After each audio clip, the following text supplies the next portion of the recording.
आज मैं आपसे इस संबंध में एक बहुत जरूरी बात करना चाहता हूं और बात यह है कि अक्सर ये सवाल पैदा होता है कि स्वामी जी के बाद इस संगठन का क्या होगा, कौन इस कार्य का उत्तराधिकारी होगा।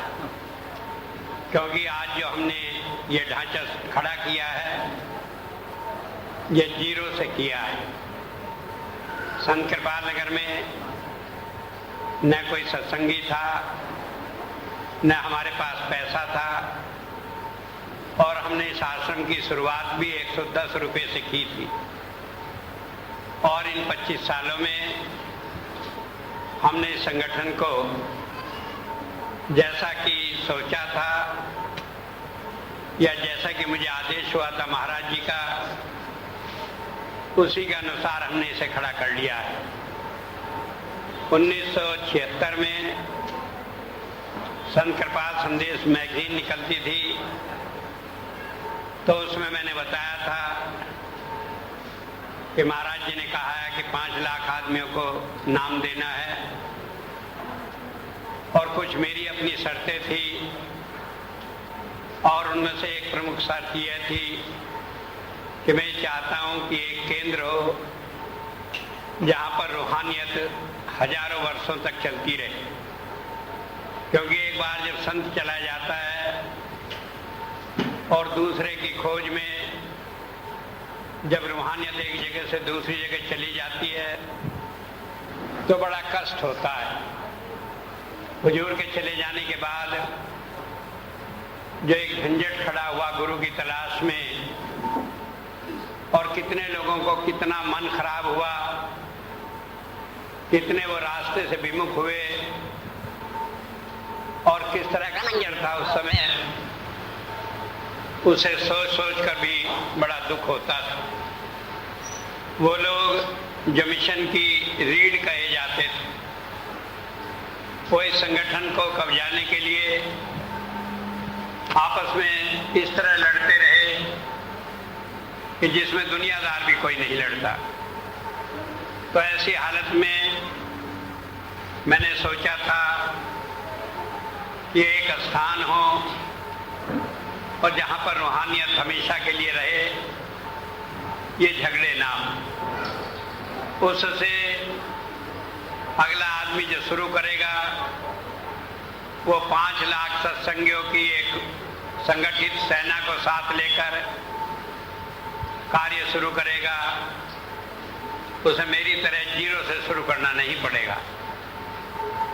और उसी के अनुरूप हमने सारे इस ढांचे को बनाया और दिव्यानंद स्पिरिचुअल फाउंडेशन जो कि सोसाइटीज एक्ट में भी रजिस्टर्ड है और उन्हें कंपनीज एक्ट में रजिस्ट्रेशन कराकर इस तरह कराया गया कि वो इनकम टैक्स की ATG में भी उसका एग्जेम्पशन है और वो संस्था किसी तरह भी खत्म होने वाली न हो, लगातार चलती रहे। और आज उस संस्था में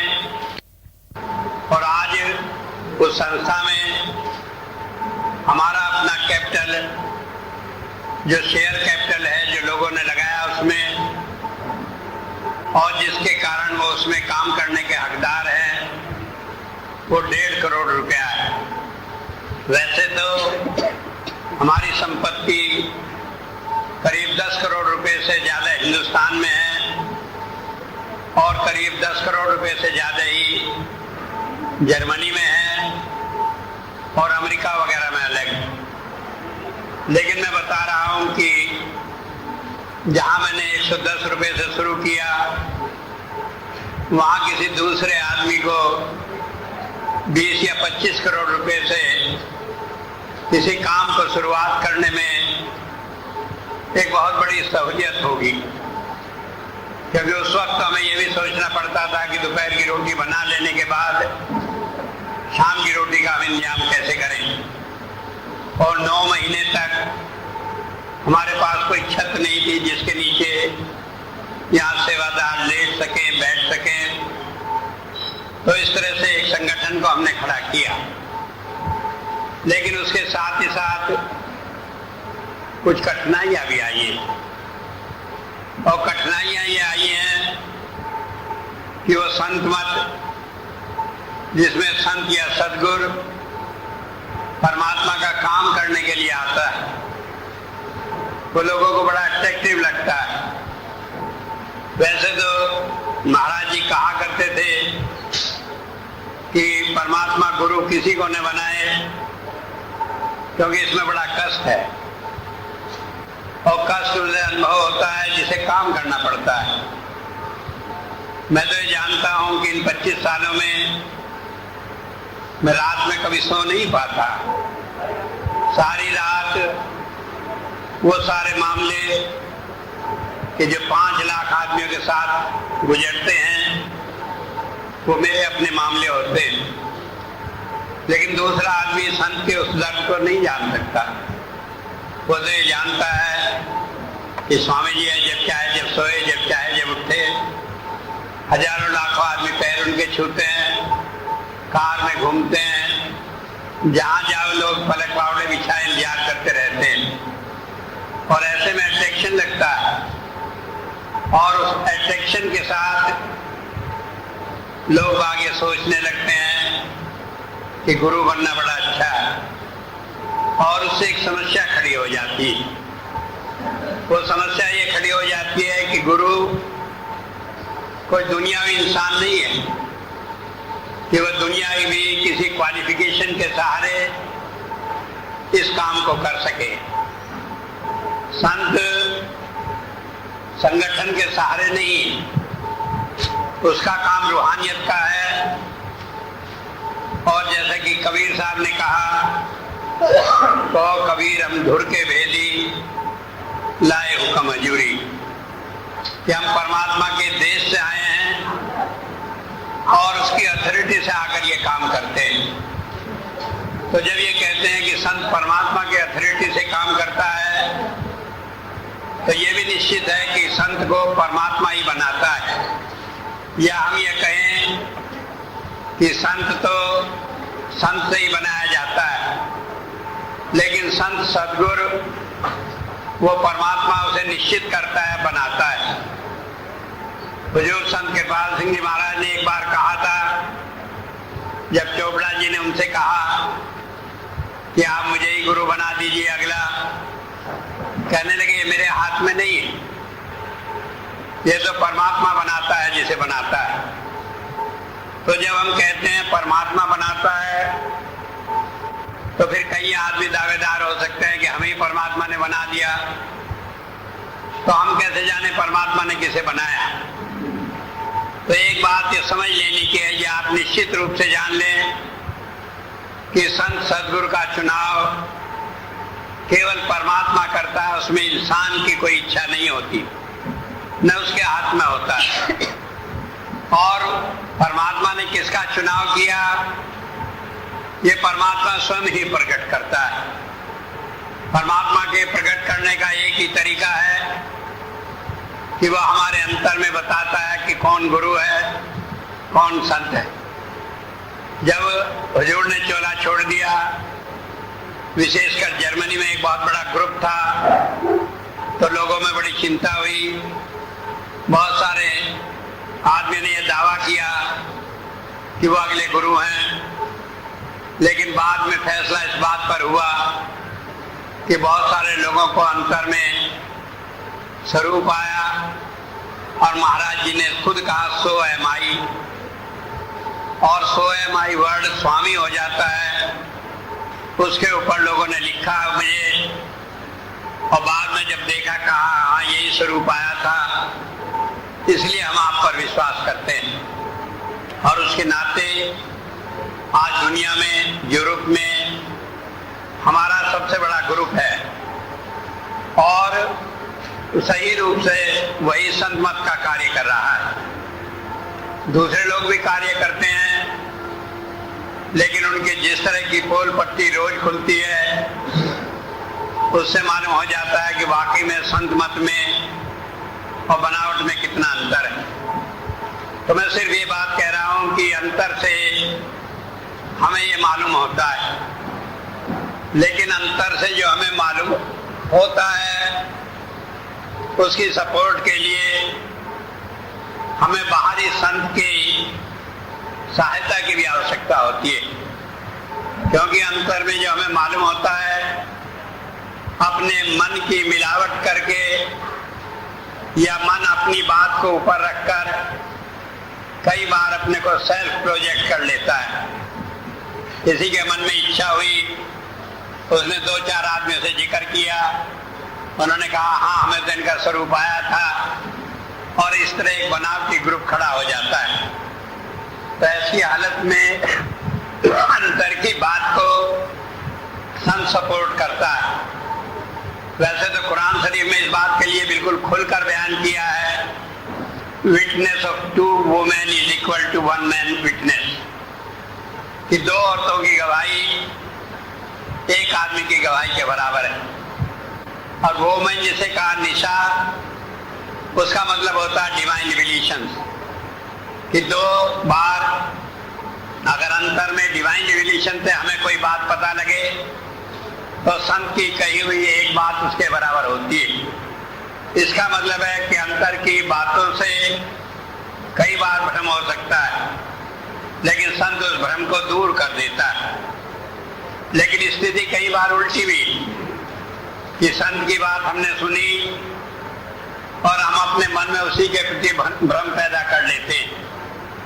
और कई बार अगर संत खुलकर कोई बात कह भी दे तो मनुष्य की खोपड़ी इतनी अजीब है, ये संत की बात को मानने को तैयार नहीं होती। गुरु नानक देव जी महाराज थे, उन्होंने भाई लहना को अपने आप गुरु बनाया और उन्हें गद्दी पर बिठाकर और उन्हें मत्था टेका कि अब ये गुरु हैं, तो इसलिए पहले उन्होंने ही मत्था टेका। लेकिन उनके ही लड़के श्रीचंद ने सारी जिंदगी भर भाई लहना को गुरु नहीं माना। अब उनका ही लड़का ने माने तो दुनिया क्या मानेगी।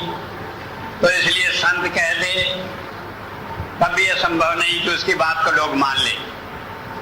और अंतर में आए तो हजारों बातें आती हैं, उनमें तो मन न जाने कितने शैतान का रूप धारण करके झंझट खड़ा कर देता है।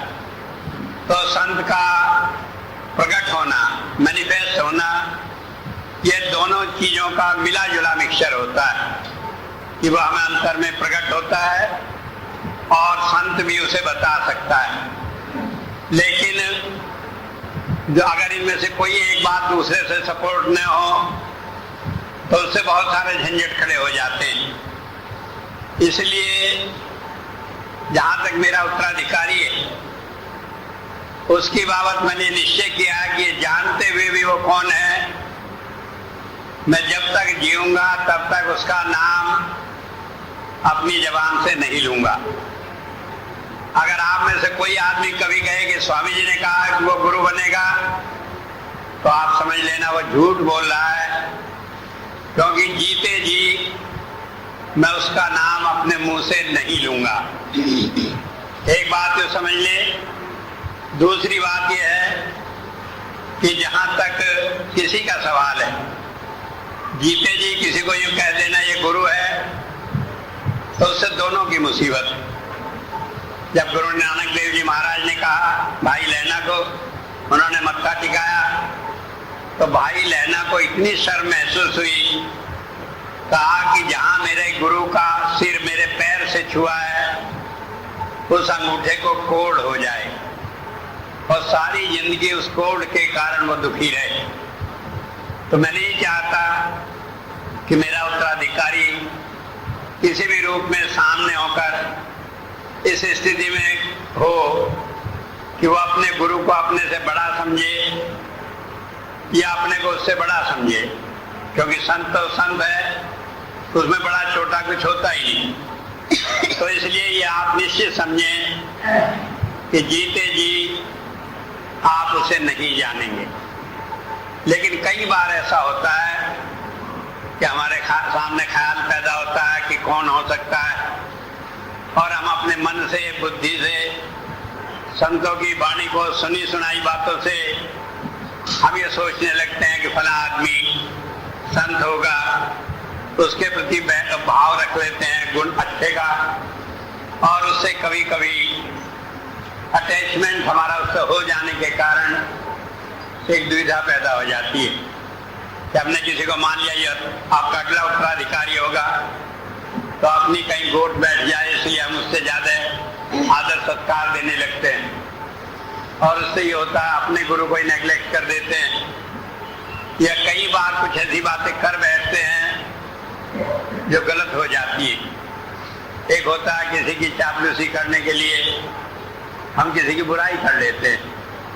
मान लिया उसी भाव में बहकर हमने अपने आगे होने वाले गुरु की चापलूसी करने को पिछले की जरा निंदा कर दी, तो उससे इतना बड़ा पाप हम ले लेते हैं अपने सिर पर। कहा संत का निंदक नान का जन्म जन्म हुई खार, कि जो संत की निंदा करता है उसे कई जन्मों तक दुखी होना पड़ता है।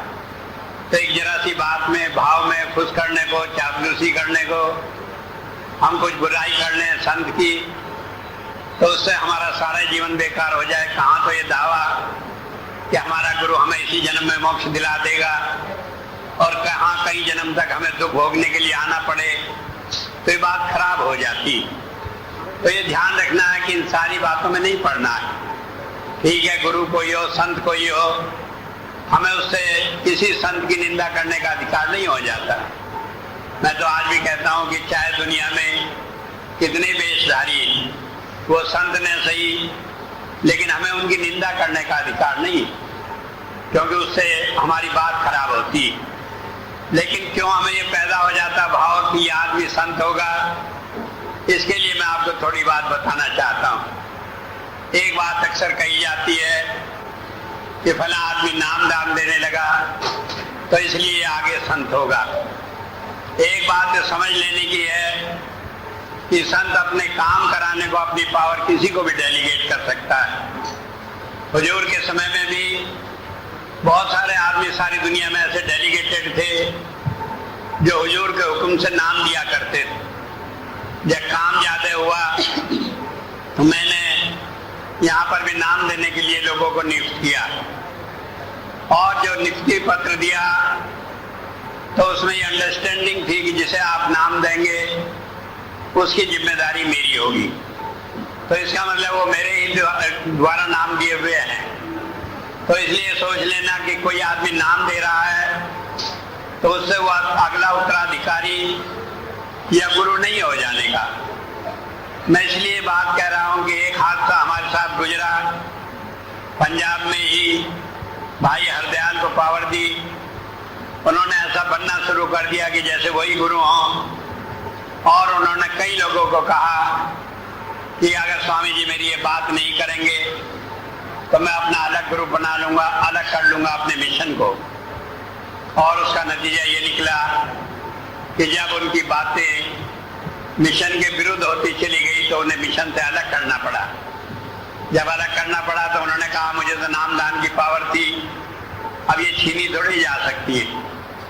मैंने कहा डेलीगेटेड पावर तो कभी भी वापस ली जा सकती है, और मान लीजिए आप समझते हैं कि नहीं ली जा सकती, तो भाई अब आप नाम देकर देखो, तब पता लगेगा कि पहले में और अब नाम दिए में कितना फर्क है।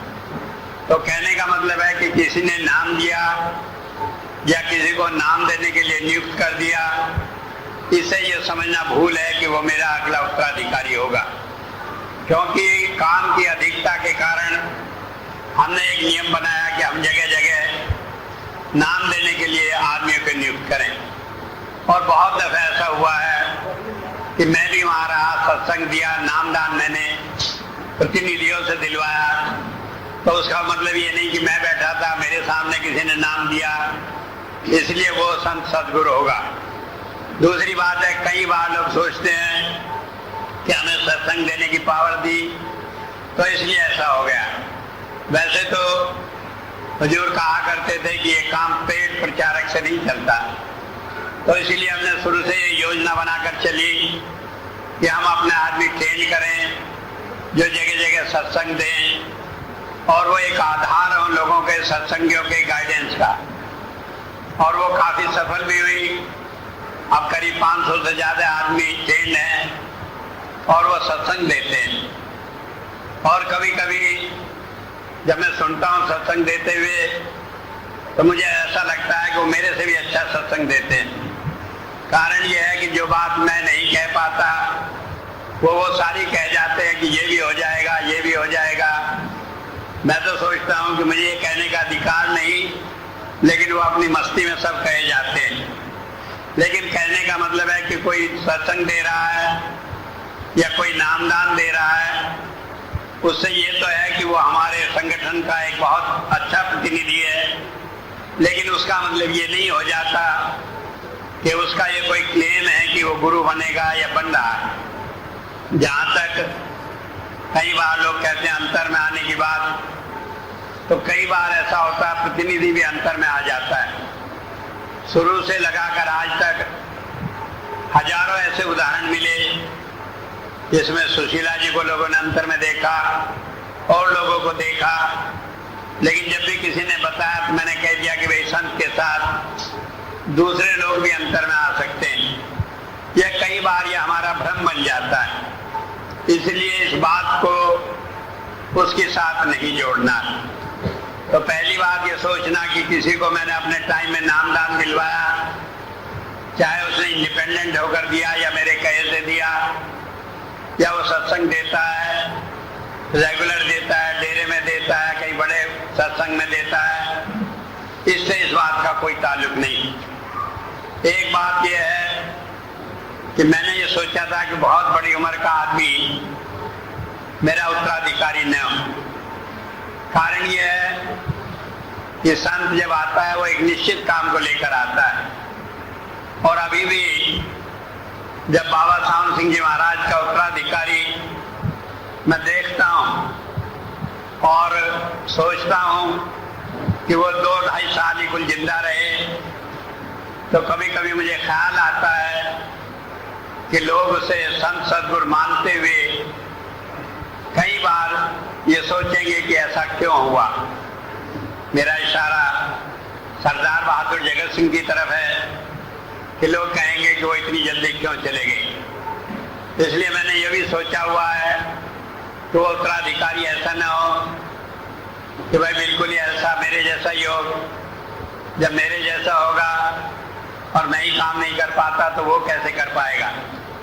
कई आदमी कहेंगे कि वो आपकी दया से कर लेगा, तो जब मेरी दया से वो कर लेगा तो मेरी दया से मैं ही कर लूंगा और 20 साल बैठकर। तो इसलिए इस बात को ज्यादा होने नहीं। एक बात यह है, महाराज जी के समय में एक बार यह बात पैदा हुई थी कि वह स्त्री संत होगी या पुरुष संत होगा।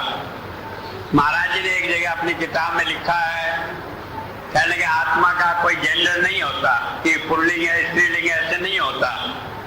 तो उससे साफ जाहिर है कि स्त्री भी संत हो सकती है, पुरुष भी हो सकता है। और सहजो भाई और दूसरे ऐसे संत हुए, तो दूसरे संत होते हुए तो हम ये नहीं कह सकता कि कोई स्त्री नहीं हो सकता। और मुझे ये मालूम है कि संत का जितना मुश्किल काम है उस काम को करते हुए अगर कोई मेरी सिफारिश मांगता तो मैं शायद किसी स्त्री को ही उसके लिए रिकमेंड कर देता। और आप जानते होंगे मेरा इशारा किसी ऐसे व्यक्ति की तरफ है जो 24 घंटे इस मिशन में साथ लगकर मेरे की तरह मेरे से भी ज्यादा मेहनत करके काम करता रहा है या करती रही है। लेकिन वो सारी बात इसलिए खत्म हो गई कि उसने जिसकी तरफ मेरा इशारा है, मेरा कहने का मतलब दया ने ये साफ मना कर दिया कि मेरे बाद वो एक भी दिन मिशन का न काम देखेगी न जिंदा रहेगी। चाहे दुनिया की कोई भी चीज हो, उसने जिस दिन मिशन में अपना जीवन दिया मेरे लिए दिया, और वो इसके बाद इस मिशन में कोई काम किसी भी शर्त पर नहीं करेगी। तो इसलिए उपयुक्त होते हुए भी मैंने कभी उनके नाम का कंसिडरेशन नहीं किया, और अगर किया भी तो इस मजबूरी के सामने मैं आगे कुछ कर भी नहीं सकता। तो इसलिए इस बात को भी मैं यहाँ कहकर आगे बढ़ता हूँ। इस मिशन में आगे मेरा उत्तराधिकारी कोई स्त्री नहीं होगी। एक बात मैं बता दूं कि मिशन जो चल रहा है इसमें कोई भी जाति का, किसी भी धर्म का आदमी हो सकता है। इसमें ऐसी कोई पाबंदी नहीं है कि किसी विशेष जाति या धर्म का ही आदमी गुरु बनेगा। और विशेषकर जाति से मेरा संबंध है, क्योंकि जो भी ये मिशन बना है तो ये कोई मैंने किसी बनिए के लिए गद्दी नहीं बनाई है। इसलिए सोचना कि आज मैं हूं तो कल को इस गद्दी पर कोई बनिया ही बैठेगा, ऐसा कुछ भी नहीं। वास्तव में तो मैं तो समझता हूं मेरी कोई जाति नहीं, लेकिन जात पात की कोई बात नहीं। अगर कोई आदमी इस बात पर क्लेम करता है कि वो इस जात से है तो उसका इस मिशन से कोई ताल्लुक नहीं। और एक बात और है, ये कोई परिवार की जायदाद भी नहीं। तो इसलिए सोचना कोई मेरे परिवार का आदमी कहे कि उसे इस गद्दी पर अधिकार है, ऐसा कुछ नहीं। ना मैंने ये रखा है और न मैंने अपनी कोई पर्सनल संपत्ति रखी है। और अगर मेरी कोई पर्सनल संपत्ति होगी तो वो इतनी अलग है मिशन से कि मिशन का एक भी पैसा उसमें नहीं लगा। उसमें मेरा परिवार का अधिकारी है, उसका अधिकार है, वो रहेगा, लेकिन मिशन से उसका कोई किसी किस्म का अधिकार नहीं लेंगे। एक बात मैं और कह दूं कि कोई आदमी जो बहुत पढ़ा लिखा विद्वान होगा, ये जरूरी नहीं कि वही आगे संत बने या इस गद्दी पर बैठे।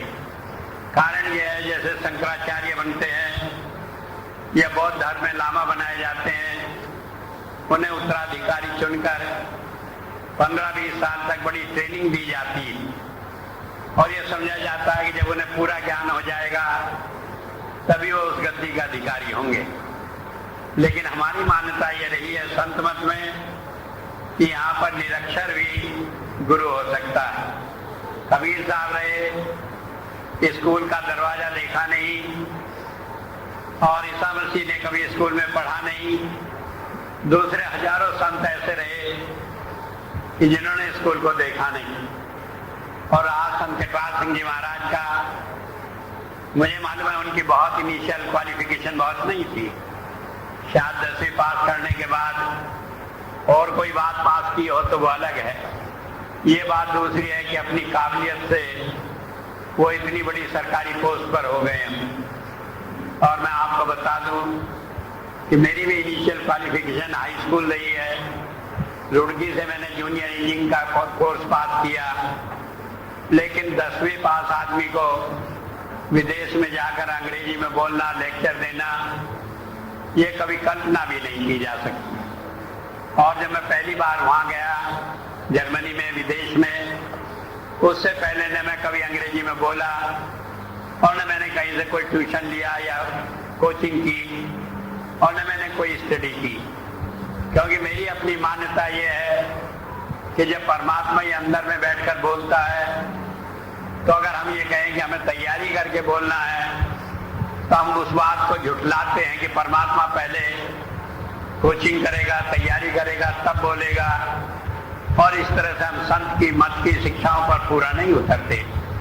तो इसलिए कोई बहुत बड़ा पढ़ा लिखा आदमी MA या AA उत्तराधिकारी बनेगा, ऐसी बात कोई नहीं। लेकिन एक बात बता दूं कि कोई उत्तराधिकारी बने या न बने, लेकिन जिसने अपने जीवन में संत की, विशेषकर अपने गुरु की निंदा की हो, वो उत्तराधिकारी नहीं बनेगा।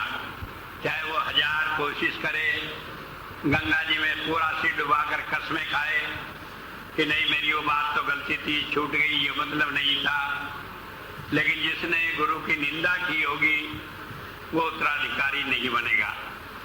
अब सवाल यह है कि इतनी बातें तो बता दी कि कौन बनेगा और कौन नहीं बनेगा, लेकिन आखिर जो बनेगा उसकी क्वालिफिकेशन क्या रहेगी और वो क्या काम करेगा। पहली बात यह है कि मैंने बताया था 1976 में जब मैंने ये काम संभाला था, उससे पहले ही महाराज जी से ये बात तय कर ली थी कि एक सेंटर होगा और आगे हजारों वर्षों तक वही सेंटर चलेगा। तो जो भी उत्तराधिकारी होगा वो संत कृपाल नगर में ही रहकर कार्य करेगा, चाहे अब कहीं रहता हो, लेकिन जब वो आएगा तो उसके बाद यही रहेगा और उसका पूर्णकालिक कार्य, पूरा कार्य यही रहकर संत मत का कार्य करना ही होगा। जो आदमी उत्तराधिकारी होकर यहाँ से बाहर चला जाएगा तो आप समझे कि वो सही मायने में उत्तराधिकारी नहीं है और वो गलत अपने आप को या किसी बहाने से इस जगह पर बैठ गया है। दूसरी बात यह है, इस सारे संगठन को चलाने के लिए हमने DSF एक संस्था बनाई है। एक होता है कि धर्म में जब संगठन हावी हो जाता है तो वो धर्म अधर्म का रूप ले लेता है, क्योंकि संगठन में आकर आदमी फिर गलत सही को न देखकर संगठन के हित की बात सोचता है और उसकी वजह से सारे उल्टे सीधे काम करने लगता है। मुझे याद है एक बार मैं न्यू बेरलहाइम कॉन्फ्रेंस में था, तो वहाँ मेडिटेशन सेमिनार में मैंने ये जिक्र किया कि इस्लाम धर्म एक पूर्ण संत की शिक्षाओं पर चलने वाला धर्म है, फिर इसके अंदर ध्यान की क्रिया को महत्व क्यों नहीं दिया जाता।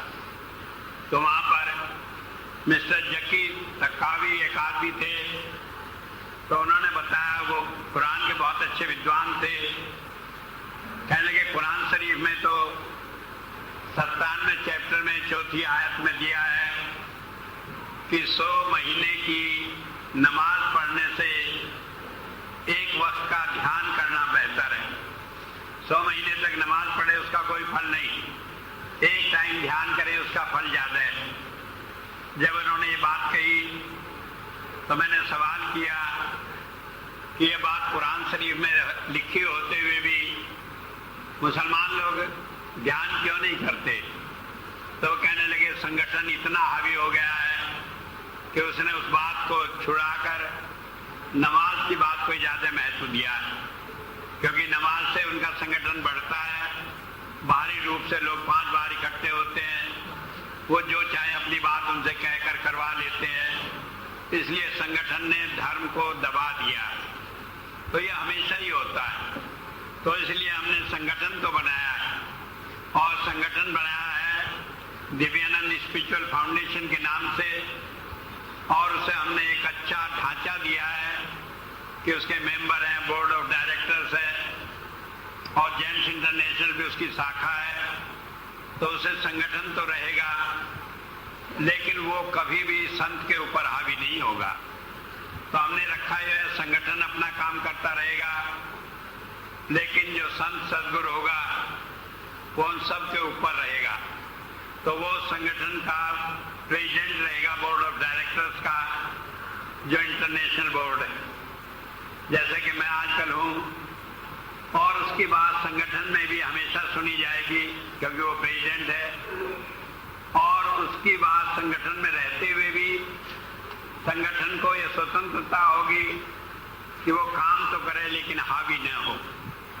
तो इसलिए वो जो उत्तराधिकारी होगा वो प्रेसिडेंट होगा बोर्ड ऑफ डायरेक्टर्स का, और अपने जीते जी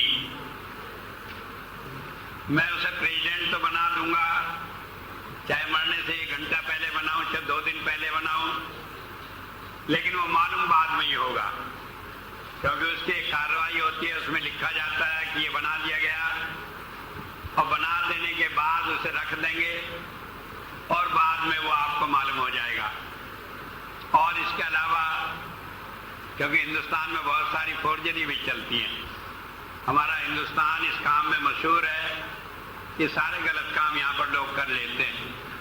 तो इसलिए मैंने ये प्रबंध भी किया है कि जर्मनी में अपने उस सारी वसीयत को या अपने उस इरादे को लिखकर वहाँ पर गवर्नमेंट में जमा करा देंगे, और हमारा प्रतिनिधि गैरलैंड ग्लोकनर है, वो मेरे मरने के बाद वो कागज वहां से निकाल कर लोगों के दिखा देगी कि स्वामी जी का ये उत्तराधिकारी है और उनकी मर्जी से ये हुआ, इसमें कोई हेर फेर नहीं।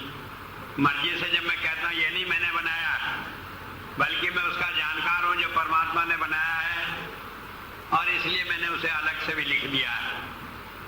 और ये वो ड्यूटी उसे सौंपी हुई है कि वो उस कागज को लेकर हिंदुस्तान आएगी, डिक्लेयर करेगी और यहां भी कंफर्म होगा कि उसे प्रेसिडेंट बनाया हुआ है। तो इस तरह से मालूम हो जाएगा कि कौन अगला उत्तराधिकारी होगा। लेकिन इसमें एक बात है, आप ये मत सोच लें कि मैं वहां नाम उसका रखूंगा तो गैरलिंडे ग्लोकनर को मालूम होगा कौन नाम है, या यहाँ हम जो प्रेसिडेंट बनाएंगे उसे मेरे मरने से पहले बाकी डायरेक्टर्स को मालूम होगा कि मीटिंग में उसका नाम लिखा जाएगा।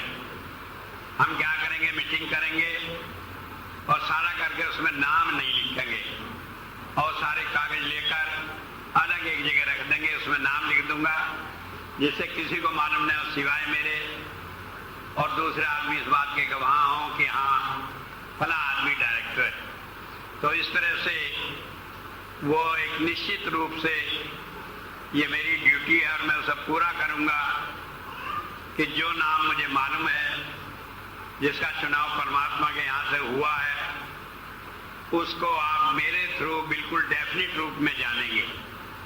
मैं इसलिए आपको कहना चाहता हूं कि आप उसमें सोचना न शुरू करें, क्योंकि मैंने बताया कि वो डायरेक्टर होगा तो आप सोचना शुरू कर दें कि बोर्ड ऑफ डायरेक्टर्स में तो आज 4 ही आदमी हैं, जिनमें से 3 महिलाएं हैं, एक स्वामी जी हैं, वो रहेंगे नहीं, उनका उत्तराधिकारी है तो एक ही रह गया। ऐसा कुछ नहीं। पहली बात कि अभी मैंने 4 डायरेक्टर्स और ऐड किए हैं उसमें, और हो सकता कितनी और ऐड करने पड़े काम के कारण। तो इसलिए इस तरह का कयास न लगाएं, अपनी सोच न लगाएं कि कौन वो उत्तराधिकारी होगा। और दूसरी बात है, इस तरह के लगाने से मन भी खराब होगा। मान लो आपने किसी को सोचा और बाद में वो नहीं हुआ, तो आप यूं नहीं कहेंगे कि आपका सोचना गलत था, आप कहेंगे धोखा हुआ है, लोगों ने नाम पलट दिया होगा, इसने बेईमानी की होगी, और इस तरह से फिर उसके प्रति जो मैं चाहता हूं आपकी निष्ठा नहीं रहेगी। इसलिए ये काम तो आप बिल्कुल छोड़ दें, स्वामी जी बताएंगे, लेकिन ये जो कसौटी है जो बताई है, इस पर वो खरा उतरता है नहीं, ये हम देख लें। मैं सारी बातें आपको इसलिए बता रहा हूं कि ये सब कैसेट में रिकॉर्ड रहेंगी, और मेरी इच्छा तो ये है कि उसकी एक एक कॉपी आप सब लोग खरीद कर अपने घर में रखें। जब भी कहीं से कोई आवाज आए कहने के फला आदमी बनाया है, तो उसमें ये देखें कि इसमें ये बात थी कि नहीं, उसके अनुसार है कि नहीं। क्योंकि जब मैंने बताया मेरे जीते जी कोई नाम प्रकट नहीं होगा, अगर कोई कहता है जीते जी के फला को बनाया है तो समझ लो कि वो गलत है, वो हो ही नहीं सकता, चाहे वो यही कह दे कि मैं तो स्वामी जी के मुंह से ही सुनकर आया हूं। तो इसलिए ये मैंने सोचा कि एक आपके पास सबूत रहेगा और जिससे आप बहुत बड़ी झंझट से बच जाएंगे, दुनिया भर के उलट पुलट काम नहीं होंगे। एक बात मैं ये कहना चाहता हूं कि जो भी मेरा उत्तराधिकारी होगा वो बिल्कुल वो जो सत्य सनातन शिक्षाएं हैं जिसके ऊपर मैंने अपना सारा जीवन लगाया है, वो उसी के अनुसार काम करेगा।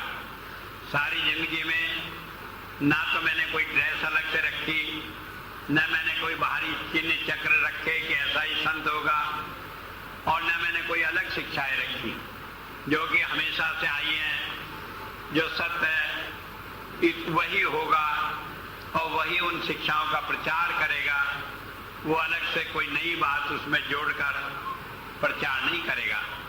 एक बात मैं बतला दूं, संत जब अपने समय में आता है वो पूर्णतः स्वतंत्र होता है, कुछ भी कर सकता है, लेकिन इस कुछ भी में वो शामिल नहीं है। जो सनातन धर्म है, सिद्धांत है, उनके विरुद्ध अगर वो कोई काम करता है तो वो नहीं हो सकता। जैसे कि वो कहने लगे मूर्ति पूजता है, शराब पीता है, मांस खाता है, और फिर भी हम कहें संत तो सभी कुछ कर सकता है, तो वो चीज उसमें नहीं होती। उसका मतलब यह है उसका करने का ढंग अलग हो सकता है कि भाई नाम दिया, किसी को एक को दे दिया, किसी को इकट्ठा दे दिया, किसी को बुलाकर दे दिया, किसी को आय पे भी मना कर दिया, या अपना काम करने का ढंग कोई भी हो, लेकिन जो सिद्धांत हैं वो कभी बदलते नहीं। तो मैंने आपको बताया कि इन सारी कसौटियों पर भी जब आपका मन करने लगे ढूंढने को कि कौन अगला उत्तराधिकारी होगा, क्योंकि कई बार बहुत सारी खबरें आएंगी। ऐसा ही अभी एक्सीडेंट हो गया था मेरा। एक्सीडेंट में लोग सोचते हैं नहीं जाने क्या हो जाए, लेकिन नहीं मैं एक्सीडेंट से मरूंगा, नहीं मैं ऐसी बीमारी से मरूंगा जो आपको डेफिनेट न बता सकूं कि मेरा उत्तराधिकारी कौन होगा। क्योंकि मैंने महाराज जी से ये आज्ञा दी हुई है कि हम चाहते हैं कि रूहानियत एक संत के चले जाने के बाद दोबारा उस दलदल में न फंसे जिससे लोग परेशान हो। तो इसलिए इस बात को ध्यान रखेंगे। मैंने आपको बताया कि ये काम मेरे ऊपर छोड़ दें, डेफिनेटली आपको मेरे हाथ से साइन किया हुआ लिखा मिलेगा कि फला आदमी प्रेसिडेंट बन गया, मैंने इस्तीफा दे दिया और वो मेरे बाद काम करेगा, वही मेरा उत्तराधिकारी है। और इसके बाद वो मेरे जीते जी आपको मालूम नहीं होगा नाम, बाद में नाम मालूम होगा। और अंत में मैं आपको एक बात बता दूं कि अगर आप ये सोचने लगे कि जो बातें स्वामी जी ने बताई उसमें तो हम टटोले क्या संभावना है, इस सारे के बाद भी मैं बता दूं अनंत संभावनाएं हैं कौन हो सकता है। जहां तक मैंने कहा कि वो पुरुष ही होगा, क्योंकि काम बहुत ज्यादा है और आगे ये काम बहुत ज्यादा बढ़ना है। तो मैं नहीं समझता कि कोई महिला इस काम को कर सकेगी। मैं ये नहीं कहता कि उन्हें शक्ति कम है, लेकिन इस काम में जितना हैजर्ड है, जितनी परेशानियां हैं और जितनी मुसीबत है, उसके लिए मैं नहीं चाहता कि महिलाएं इसमें झंझट में पड़े। तो उससे 50% तो बात अलग हो गई, लेकिन फिर भी 50% में भी 5 लाख में से 2.5 लाख की संभावना तो है ही है, कोई भी हो सकता है। तो इसलिए कोई ये मत सोचे, कोई ये हिसाब लगाने लगे कि डायरेक्टर में से होगा और डायरेक्टर इतने हैं, इनमें से 4 में से 5 में से होगा। कुछ खबर नहीं किस दिन में कितने डायरेक्टर और बना लूं, क्योंकि काम के लिए जरूरत पड़ सकती है। अब हम सोचते हैं एक एक काम के लिए ट्रेंड आदमी रहे, क्योंकि किसी वक्त यूएनओ में हमारी संस्था रजिस्टर्ड हो गई तो वहाँ बहुत काम बढ़ेगा, सेवा का कार्य बहुत बढ़ेगा जो जेंट्स इंटरनेशनल का है। और हो सकता है एक एक प्रोजेक्ट के लिए हमें एक एक डायरेक्टर रखना पड़े, और डायरेक्टर बनाने में कोई देर नहीं लगती। तो इसलिए ये भी अनंत संभावनाएं हैं कि कोई भी डायरेक्टर बन सकता है, लेकिन जो बनेगा उसके साथ ही होगा वो अद्भुत होगा, मेरा ही रूप होगा। और चाहे कोई उसे छेद पीट कर मैं ऐसा कर लूंगा कि मेरे की तरह ही काम करे। क्योंकि मैंने अपने जीवन में जब ये काम संभाला तो 2-3 बातों का बड़ा ध्यान रखा कि मैं किसी का पक्षपात नहीं करूंगा, जात पर, धन पर, गरीबी पर, पढ़े लिखे बेपढ़े पर भेदभाव नहीं करूंगा। और आज तक मैं समझता हूँ कि कोई चाहे 1 लाख रुपया सेवा दे और चाहे मुट्ठी बंद करके कोई 1 रुपया दे जाए, उसके लिए मैं भेदभाव नहीं करता। कोई आए अपनी परेशानी सुनाने के लिए, उसमें मैं भेदभाव नहीं करता। कोई किसी वक्त आकर मिले, कोई बात तो नहीं करता। ये जरूर होता है जब भीड़ होते चाहता अपनी बात शॉर्ट में कह ले, 1 बार में, 2 बार में, 3 बार में समझ ले। ज्यादा कोई सिर खाने लगता है तो थोड़ा सा जोर से बोलना पड़ता है, लेकिन वो भी किसी भेदभाव के कारण नहीं। और मैं चाहूंगा कि वो भी इसी तरह का हो, क्योंकि मैं चाहता हूं कि जो वहां पर बैठे काम करे, उससे जो मुझे प्यार करते हैं उनके उस प्यार में कमी ना आए और उन्हें महसूस हो कि वे जैसे स्वामी जी हैं वही काम अब भी हो रहा है और इसी तरह वो आगे करेगा। तो मैंने थोड़े से नोट्स आपको बताए, और ये बताना इसलिए जरूरी हो गया है कि कई बार कई तरह की खबरें, कई तरह की बात सुनता रहता हूँ, और नहीं भी सुनता तो कई लोगों के मन में ख्याल आ जाता है, कहने लगे ये काम मुझे हो जाए। अब जैसे चोपड़ा जी थे, जा रहे थे, कहने लगे महाराज जी आपके हाथ में है तो ये मुझे ही बना दें। तो किसी को भी सेवा के लिए ख्याल हो सकता है। मैं नहीं सोचता कोई रुपए पैसे आराम के लिए गुरु बनना चाहेगा, लेकिन यही सोचें कि सेवा करने का मौका है इसलिए बने, या और किसी कारण से गुरु का नाम ऊंचा करने को बने, लेकिन ये हमारे हाथ में नहीं होता, ये परमात्मा का बनाया हुआ होता है, वही बनाता है। लेकिन मैं आपको सिर्फ एक बात कह दूं कि ये बात परमात्मा की तरफ से है, निश्चित है, इसमें मेरा अपना कोई नहीं, और जो कुछ वहां से आया है वही होगा। मैं अपनी तरफ से न किसी को बनाने की सोची है, न सोचूंगा। जो वहां से मुझे आदेश मिलेगा वही मैं करूंगा, और उसके अलावा कुछ नहीं करूंगा। मैंने आपको इसलिए ये बात बताई है कि जो आदमी दुनिया में आया उसे जाना है, और मेरे जैसे आदमी को जिसने अपना काम पूरा कर लिया हो, तो मुझे तो अब ये लगता है कि एक एक काम ये मैं बोनस में एक्स्ट्रा कर रहा हूँ, यूँ कहने के लिए कि मैंने अपना काम पूरा कर लिया, और जो आप चाहते हैं वो करा लें। तो इसलिए काम जब पूरा हो गया तब कोई जरूरत नहीं रहती किसी के रहने की। तो इसलिए इसका मतलब ये नहीं कि भाई वो ये सोचें कि भाई स्वामी जी तो हमेशा ही रहेंगे। ये आपकी शुभकामनाएं, इच्छाएं, आप ये सोचें आप बैठे रहें, लेकिन ये आपके सोचने से, मेरे करने से कुछ नहीं होता, क्योंकि जब है वो सारा परमात्मा का नियम है, उसने बनाया हुआ है, और हमें उसे इतनी खुशी से मानना है कि कभी आंख भर के न आए, कभी ख्याल न हो, क्योंकि जो परमात्मा का काम है उसमें भी अगर हम सोचेंगे कि ये ठीक हुआ नहीं हुआ, तो फिर हमसे अविश्वासी आदमी भी कोई नहीं हो सकता।